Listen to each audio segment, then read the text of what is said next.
பேரணாம்பட்டு அருகே சிறுவர் பூங்கா செல்லும் சாலையில் மனிதனின் 2 மண்டை ஓடுகள் கண்டெடுக்கப்பட்ட சம்பவத்தால் அப்பகுதியில் பரபரப்பு ஏற்பட்டது.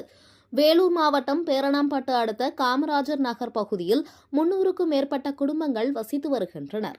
இந்த பகுதியில் சிறுவர்களுக்காக பூங்கா அமைக்கப்பட்டு சிறுவர்கள் தற்போது இந்த பூங்காவில் காலை மற்றும் மாலை நேரங்களில் விளையாடி வருகின்றனர்.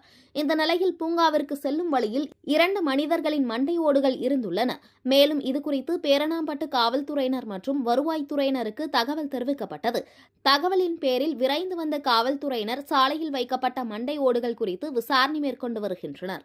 மேலும் திடீரென சாலையில் வைக்கப்பட்ட 2 மண்டை ஓடுகள் மாந்திரிகம் செய்ய யாராவது மந்திரவாதிகள் வைக்கப்பட்டார்களா அல்லது வேறு ஏதேனும் காரணங்கள் உள்ளதா என்று விசாரணை மேற்கொண்டு வருகின்றனர்.